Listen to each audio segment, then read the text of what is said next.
Hey everyone, and welcome back. So, get ready for this one because the case we're diving into today is so wild.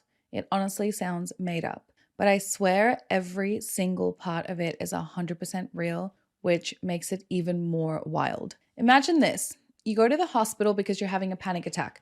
You trust your doctor, the guy who's supposed to help you, but you wake up with this foggy, horrifying feeling that something terrible happened. So, you go to the police, you tell your story. But here's the twist: all the evidence, the tests come back negative.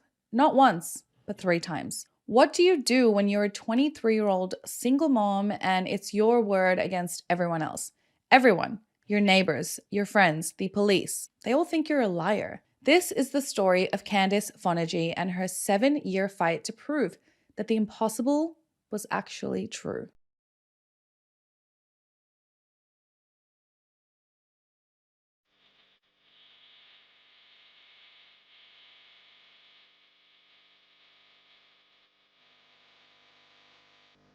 Hi everyone, welcome back. And to anyone new watching, hello, my name is Zara, and on this channel we dive deep into true crime cases. So if that sounds like your kind of thing, please join the fam and hit that subscribe button down below. Give this video a like and share it around if you can. Taking 2 seconds to really do that really helps the channel out and it honestly means so much to me. So to everyone that always does it, thank you so much. Also, if you want to get to know each other a little bit more, consider becoming a channel member. You get instant access to our private Discord server and we can chat one-on-one about anything and everything. You can just hit the join button below this video to get in. Okay, now let's get into this deeply disturbing but fascinating case. And I'm wearing my snake earrings today because we are talking about one giant snake, a python. Is that the biggest snake ever? Whatever it is, he's that. So before we get into the people, let's talk about the place because I feel like that's a character in its own. We're talking about Kipling, Saskatchewan, back in the early 90s.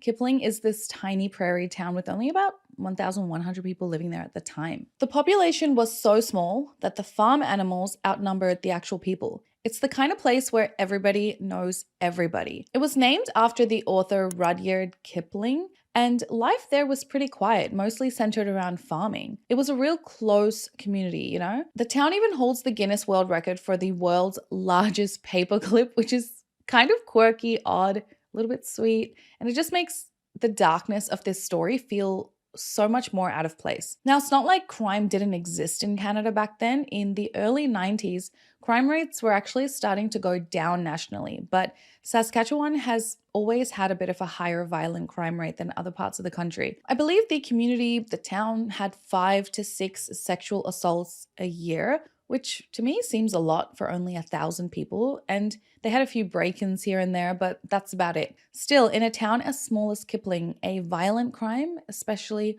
one committed by one of their own, was just unthinkable. And the guy at the center of this story wasn't just anyone. He was the person they trusted with their lives. One of these people was Candice Fonagy. Candice was a total local girl. Her parents were farmers just outside of town, so she had deep roots in this small community. To give you an idea of how rural and established her family really was there, her mother actually started her education in a one-room schoolhouse before moving into the larger community school when it was finally built. This is a super important detail because it makes how the town treated her later on just that much more awful. In 1992, Candice was 23 years old, a single mom just trying to get by. She was just a normal young woman until one night changed her entire life. Okay, so the night everything went wrong was Halloween night, October 31st, 1992.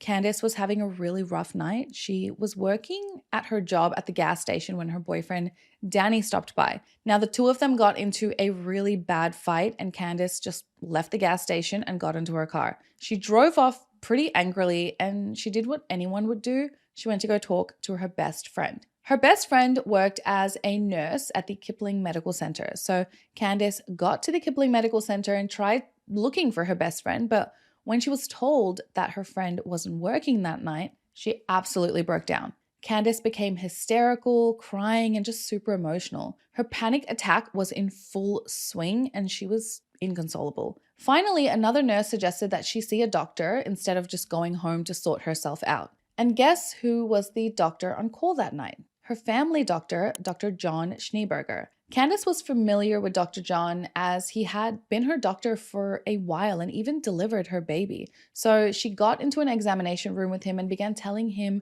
how she was so angry with Danny and how she felt like just killing him. Now, she didn't really mean that. She was just explaining how angry she was. Really hysterical anymore, but what I told him was that I was so mad at Danny that I felt like killing him.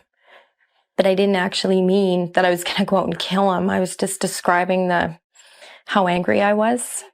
I had just expected that he would give me a couple pills or something, just to relax my muscles, calm me down. Candace wasn't hysterical at this point, but Dr. John suggested she take some sedatives to calm her down. She assumed he would prescribe her some pills, but instead, he told her he was going to give her a shot. Before she knew it, he had the drug ready and injected it into her arm. As soon as the injection went into her arm, Candace went numb. She fell back onto the examination bed. She had no control over her muscles.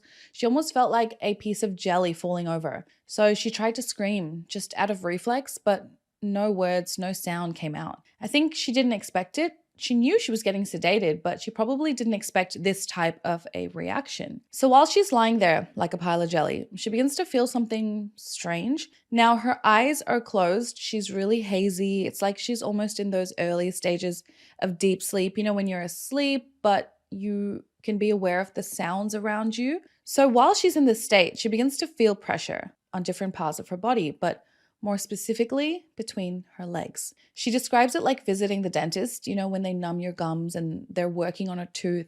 You don't feel the pain or even the real sensation of the instruments touching your teeth or gums, but you kind of just feel this pressure. If your tooth is being extracted, you can feel the pressure of the tooth moving back and forth, and that's exactly what she felt. But horrifyingly, between her legs. When Candace finally came to, when the effects of the sedative wore off, she woke up alone in the examination room. She was just in shock and very confused. She had this terrible feeling. Was I just raped? Did that really happen? She didn't know what to think of it, but just in case, she took off her underwear and put it into a Ziploc bag. But despite the drug wearing off, Candace was so dizzy and the nurses insisted that she had to spend the night at the hospital because of the after effects of this drug. I was like, what about her kid? She didn't expect to be spending the night away, so this entire experience was very traumatic for her. She's alone. I'm sure she had to arrange care for her kid, and then she has to spend the night alone in the same hospital that she feels she was just assaulted in. But Candace didn't tell the nurses about her suspicions, and if you've ever been unsure of a situation, even if it wasn't of this magnitude, you can understand why she stayed quiet. So the next morning, she wakes up and she goes to see Dr. John, who was on shift again. She confronts him about the drug given to her and said, "What the hell was that drug you gave me last night?" He responded, "Why? Did it give you wild dreams?" And that response alone, she knew he was guilty. He was already covering his tracks. When she returned home, Candace told her parents about her suspicions. Her parents believed her, hoping it wasn't true, but knew something bad had to have happened just by the look on their daughter's face. Later that day, Candace drove 2 hours to the town of Regina. She went to a rape clinic and requested that her clothes, and specifically her underwear from the night before, be tested for a rape kit. She also gave vaginal swabs and took a blood test. The tests came back positive for semen. There was semen on her jeans, underwear, and on her vaginal swabs. Her blood test came back positive for a drug called Versed. This was the drug Dr. John injected Candace with. Now you have to understand what this drug does. Versed is a benzodiazepine, which basically means it slows down your brain activity. It makes you go numb, not feel your muscles. You can't use them, and then you get tired and then you fall asleep. They use it usually before surgery as a pre-anesthesia to make you drowsy and less anxious. But here's the wild part. It's famous for causing anterograde amnesia, which means it literally stops your brain from making new memories. People who get it often have zero memory of what just happened to them. It can also cause some nasty side effects like confusion and even hallucinations. Dr. John knew all of this. So why did he pick a drug that would not only knock out his victim, but could also wipe her memory of the event? But it didn't completely wipe her memory. Through this horrible drugged out haze, she was aware of what he did next. She claimed she remembered Dr. John assaulting her right there on the examination table. She was totally paralyzed by the drug, couldn't move, couldn't fight, couldn't scream. As soon as she could, with these results, Candace went to the Royal Canadian Mounted Police, the RCMP, and reported the assault. The investigators took her statement and collected her clothes as evidence. When word got out in Kipling about the accusation, the reaction was insane, but not for Dr. John. The town was shocked, but they were shocked at Candace. They just could not believe that Dr. John, their sweet, kind doctor, could do something so awful. The whole town rallied around him, but Candace, she was completely shut out. According to the town, she was this single mom with a high school diploma, a job at a gas station, and had a bad reputation. So who's going to believe this type of horrible human being, right? People started spreading rumors, calling her a liar, saying she was just after his money or that she was this party girl, making it all up for attention. There was also suspicion as to why Candace only accused Dr. John of the assault days later and didn't inform any of the nurses on the shift that night. In fact, 2 nurses had entered the room shortly after her examination with Dr. John had begun and claimed that there was nothing amiss. She was totally alone, an outcast in her own hometown. Meanwhile, Dr. John, when he became aware of these accusations, denied Candace's accusations. He was incredibly offended and claimed he was wrongly accused. He insisted that Candace's claims were all a hallucination due to the drug, Versed. He claimed the drug can cause erotic hallucinations, and that's exactly what happened to Candace. He claimed he was innocent, and to clear his name, he even voluntarily gave a blood sample for a DNA test in November of 1992. So as you can imagine, Candace was like, thank God. He was the only one in the room with me. There was semen on my clothes inside my body. It had to belong to Dr. John. So his blood sample went off to the lab to be tested against the semen from Candace's clothes. The results came back and they were clear, but the DNA didn't match. Candace was shocked. How could that be? Okay, maybe the drug Versed can cause erotic hallucinations, but can it produce semen? The last time Candace even had sex was weeks prior to that night. She didn't make it up. She didn't put the semen on her clothes or in her body. But as far as science and the law were concerned, Dr. John Schneeberger was innocent. The DNA didn't match. It wasn't him. But Candace couldn't let it go. She knew what had happened to her and she kept saying the test had to be wrong. People claimed she was wrong. Maybe she really was hallucinating. The drug did have those side effects. But did she also hallucinate the semen found on her? Candace insisted that Dr. John's blood sample was tampered with. She pushed, and finally the police agreed to do a second test in August of 1993. Dr. John once again agreed, and a nurse drew his blood for a second time under police supervision. The blood samples were then directly taken by the police to their forensic lab for testing. Candace was hopeful that this would prove her suspicions were right. She knew it was him. If the blood was taken from his arm and taken directly to the forensic lab, there was no chance for anyone to mess with it. So the semen was tested against Dr. John's second sample of blood. And again, the results came back negative. With 2 DNA tests clearing the doctor, the police had nothing left to go on. Candace just couldn't believe what was happening. It just didn't make any sense. In 1994, they officially closed the investigation into Candace Fonagy's sexual assault. The town of Kipling felt like they had won. Dr. John had willingly given not 1, but 2 samples of his blood. Their beloved doctor was innocent, just like they knew he was. And Candace was left to live with the nightmare, now with a scientific stamp calling her a liar. Can you imagine what was going through her head? 2 years of living with a nightmare that you don't really recall but are sure happened. Everyone is telling you it didn't happen, you're crazy and not to be believed, and then the DNA evidence itself is telling you it didn't happen. This whole part of the story is just wild when you think about it, because back in the early 90s, DNA evidence was this new magical thing.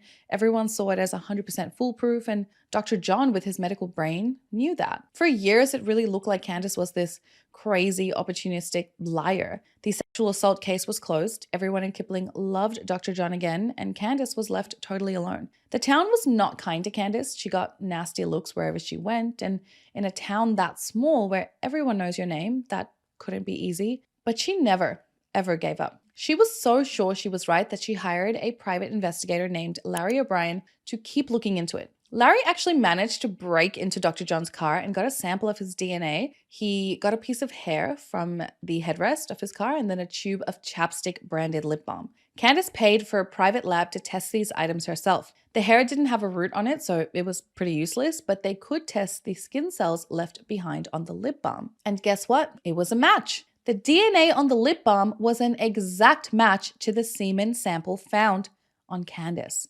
This was huge, but again, there were more issues. First, the DNA was obviously obtained illegally without a warrant. And then second, the DNA found on the lip balm, well, how do we know that lip balm belonged to Dr. John? None of this could be used in court.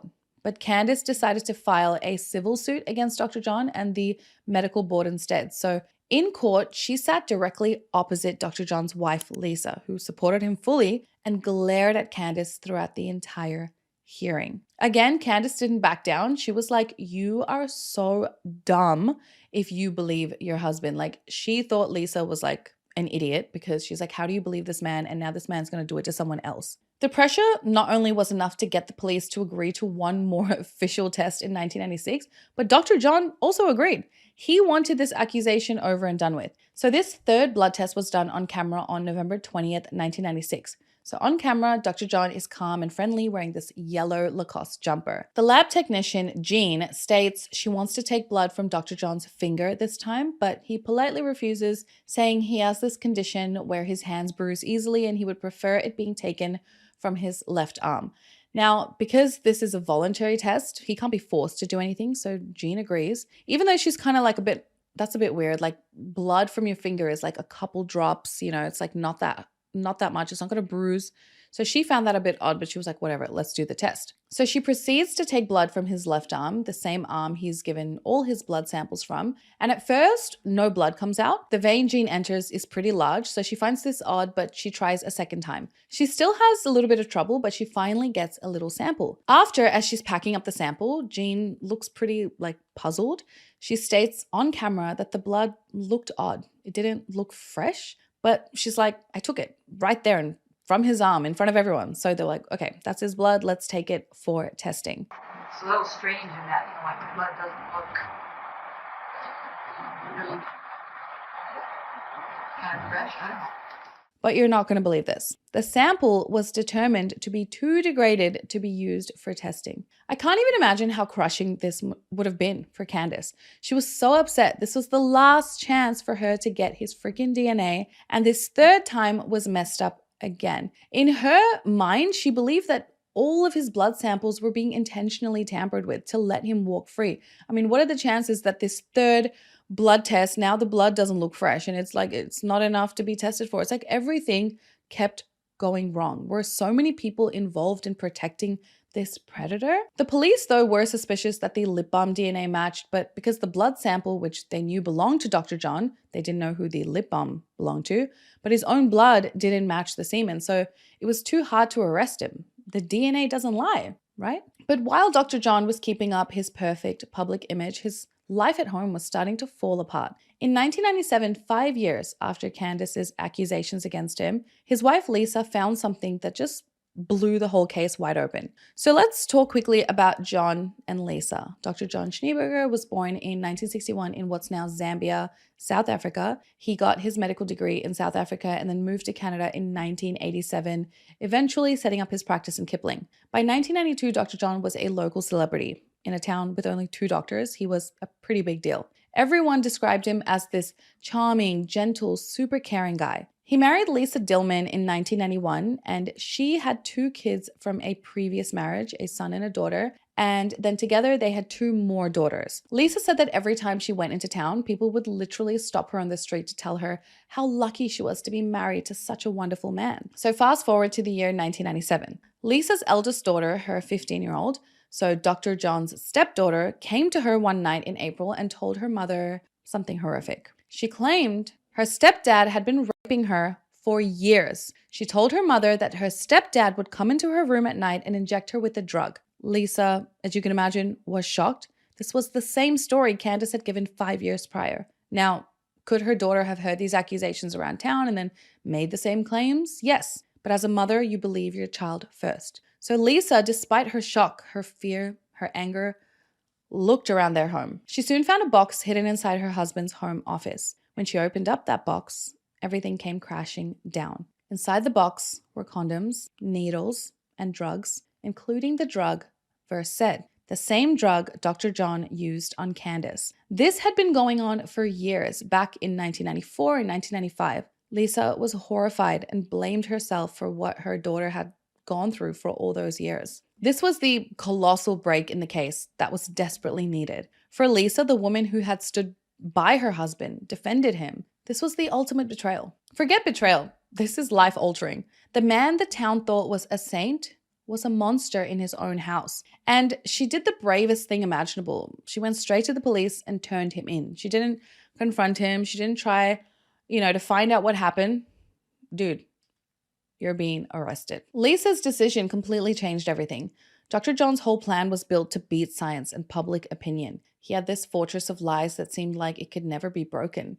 But he never planned on being betrayed by his own wife. Her report gave the police a second victim, this time from inside his own family. It showed a pattern that was impossible to ignore. It made them look at everything again, including those perfect DNA tests. In the end, it wasn't some new technology that brought him down. It was the courage of a woman who refused to stay quiet. Candace never wanted him to do this to another woman, and the fact that he did this to his own stepdaughter and who knows who else, she was infuriated. She was screaming and crying when she found out the news. All of these years, I'm fighting to get the truth out, but also to make sure that it didn't happen to anybody else. With Lisa's horrifying story, the whole investigation was back on, and this time it was serious. The police now had a second victim and a credible witness from inside his own home. They weren't just dealing with a respected doctor anymore. They were dealing with a guy suspected and accused of multiple sexual assaults. So in April 1997, they brought in Dr. John and ordered a fourth and final DNA test, which was also done on camera. But this time, they weren't messing around. They had learned their lesson. So instead of just taking blood from his arm, they took a bunch of different samples. They did a mouth swab for saliva, they plucked hairs from his head, and they drew blood. But this time from his finger, nowhere near his arm. They were basically creating a forensic web that he had no chance of escaping. During this test, Dr. John was different. He was withdrawn, timid, and silent. The samples went to the lab, and the results finally told the truth. The DNA from his hair, his saliva, and his blood all matched the semen found on his stepdaughter's clothing. And then came the moment Candace had been waiting years for. The lab confirmed that his DNA was also a perfect match to the semen sample found on her clothes and in her rape kit from all the way back in 1992. The science was finally undeniable. Candace had been telling the truth the entire time. After years of being called a liar, being shamed, and being totally isolated by her own town, she was finally proven right. Dr. John Schneeberger was arrested. The news hit Kipling like an earthquake. The man they had defended, the man they had trusted with their families and their health, was a rapist and a master manipulator. The good doctor was now a monster. But the question remained, how did Dr. John's blood, which was taken 3 times prior, not be a match to the evidence tested earlier? Nurses themselves had drawn his blood, watched it go into the needle, sent it in for testing themselves. The truth would be found out later, and it was diabolical, guys. The fact that Dr. John chose Versed just shows you how premeditated this was. He wasn't just some creep who saw a chance. He was a doctor who picked the perfect chemical weapon for his crime. He knew that even if Candace remembered something, he could just say she was hallucinating, which is a known side effect of this drug. He was literally building his defense while he was attacking her. Now, Dr. John knew he couldn't beat the science, but he figured out he could cheat the process. His lie was so specific and so crazy that no one in law enforcement would have ever even thought of it. He wasn't just attacking his victim. He was attacking the entire justice system, using its own faith in technology and science against it. The trial of Dr. John Schneeberger started in Regina, Saskatchewan, in November of 1999.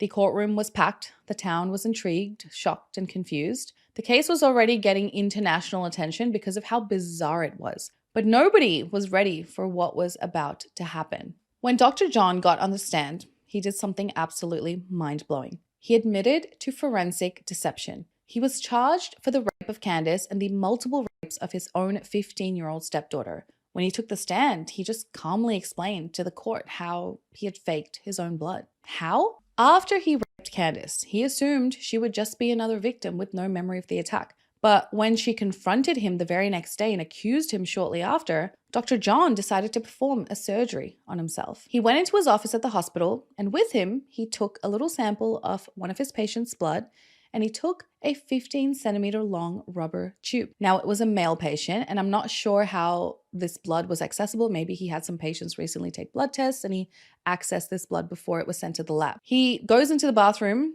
makes a small cut in his upper left arm right above his elbow.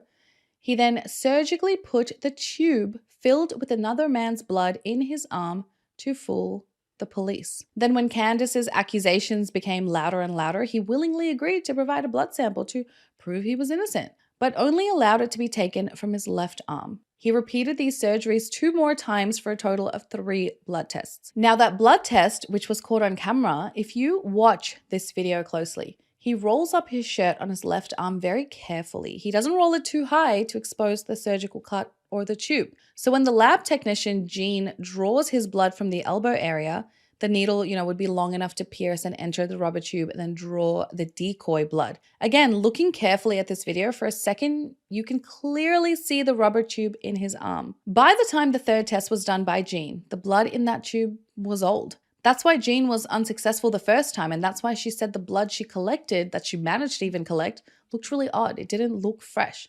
That's because it wasn't. It was basically dried up, and I'm guessing Dr. John didn't have access to constantly take this decoy man's blood whenever he wanted, so he must have been storing it somehow because he couldn't just use different blood every time, right? He gave a sample, or it would look too obvious. But his confession came with this insane narcissistic twist. He didn't say he did it because he was guilty. No, he claimed he did it as an act of self-defense. He made up this crazy story that he thought Candace was trying to frame him, and he actually claimed that she had broken into his house, stolen a used condom, and was going to plant his DNA to falsely accuse him of.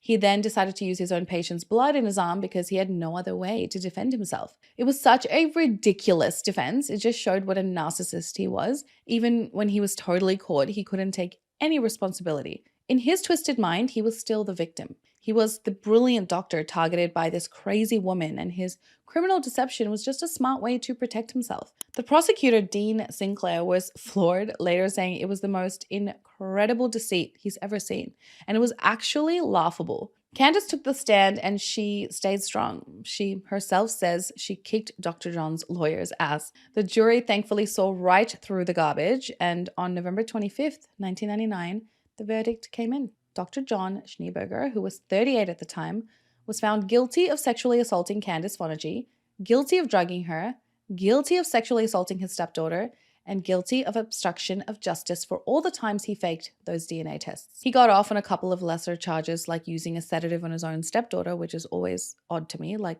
why not just charge him with everything? He was sentenced to 6 years in prison, and as they cuffed him and let him out of the courthouse, a small crowd that had gathered outside actually taunted and mocked him. After so many years of fighting, justice was finally served. Candace, who was 29 by then, talked to the media outside. She said, "This is a glorious day that I've waited for 7 years. I hope he rots because that's exactly what he deserves for all the hurt he's caused." After the conviction, Dr. John's whole life fell apart. The College of Physicians and Surgeons of Saskatchewan took away his medical license for good, so he could never be a doctor in the province again. And again, his wife, Lisa, the woman whose courage finally brought him down, divorced him and kept their kids away from him. But even from prison, John still found ways to be a monster. As soon as he was convicted, he started this cruel legal battle against his ex-wife Lisa. So get this, he fought for the right to force their 2 little girls, who were only 5 and 6, to visit him in prison.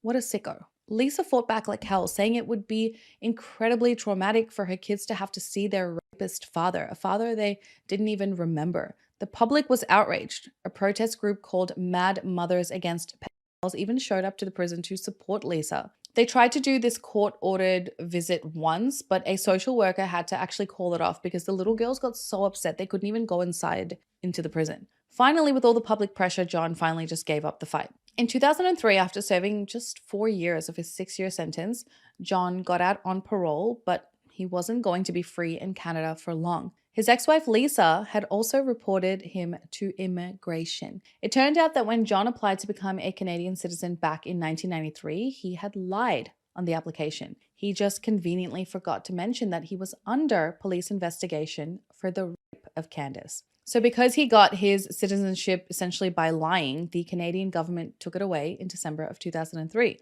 This meant he was no longer a citizen, which opened the door to deport him. However, his friends, who still supported him, began writing letters to the immigration minister to reverse the deportation order so that John would have a chance to say goodbye to his daughters. So unfortunately, in this case, his camp won, and Lisa was ordered to allow their girls to see him. So she even had to pay a $2,000 fine for refusing to take her daughters to visit him in jail. So annoying. But Lisa said, "At least I can say to my girls when they're older that I tried. They will know that Mummy at least tried to keep us away from him. I blame myself. Maybe if I'd believed Candy, none of this would have happened to my daughter." John's friends even threw him a going away party and even helped him with a garage sale to get rid of his things. In July 2004, John Schneeberger was put on a plane and sent back to South Africa. Now, when he got to South Africa, he had to move in with his mom in the city of Durban, and in a final unbelievable show of arrogance, less than 3 weeks after being deported for his crimes, he applied to the Health Council of South Africa to get his medical license back and start practicing again. His brother Bill, who was a cardiac surgeon, he tried to help him, maintaining that his brother was innocent and not a fool to rape a patient in a consulting room. Because, what? Should he have done it in his office, in the bathroom instead? What a dumb thing to say. Thankfully, after this huge public outcry, he withdrew the application. Dr. John became known as Dr. Rape in South Africa. The last anyone heard, he was supposedly working in the catering industry, a skill he learned in the prison kitchen before he kind of just dropped off the radar. Looking back, this case is just so wild. It really shows you that if a person's going to be evil, they're going to be evil no matter what their profession or stature. It shows you how trust and knowledge can be twisted into these weapons. The entire town of 1,000 people trusted him. This small, idyllic, trusting, small town vibe wasn't just the background of the story. It was a key part of how John got away with it for so long. In a place like Kipling, the town doctor is on a pedestal. He's not just a doctor, he's your neighbor, he's your friend. So when Candace, a young single mom, accused this beloved figure of something so horrible, the town had a choice, believe the unthinkable about their hero or discredit the person making the accusation. And the town's trust, it became his best defense. But honestly, more than that, it shows you how incredibly strong women can be. It's about Candace Fonagy, who for 7 years was disbelieved and shamed, but never ever stopped fighting for the truth. And it's about the unbelievable courage of Lisa Dillman, who made the impossible choice to turn in her own husband, destroy their lives really to protect her daughter, and who kept fighting for her kids even after he was locked up. The case of the good doctor who faked his own blood is a milestone in forensic science history. It's a crazy story that ended up on shows like Forensic Files and 72 Hours, and I feel like it even ended up on an episode of Law & Order SVU. Who watched that episode? Comment below. It's one of my favorite shows. It's a permanent reminder that sometimes the scariest monsters are the ones that we trust the most. And that makes me wonder, who else was a victim of Dr. Schneeberger? There is absolutely no way that Candace was the first. And the fact that he did this to his own stepdaughter in their own home? Nah, this guy was a pro. He was comfortable using the drug. How many victims are out there who were drugged by him and raped and they don't even know it? Oh, the thought. Oh my God. Thanks for watching, guys. As always, let me know your thoughts down below. Thank you for always sticking with me and supporting me. And I will see you in the next video. Besitos, guys. Mwah. Bye.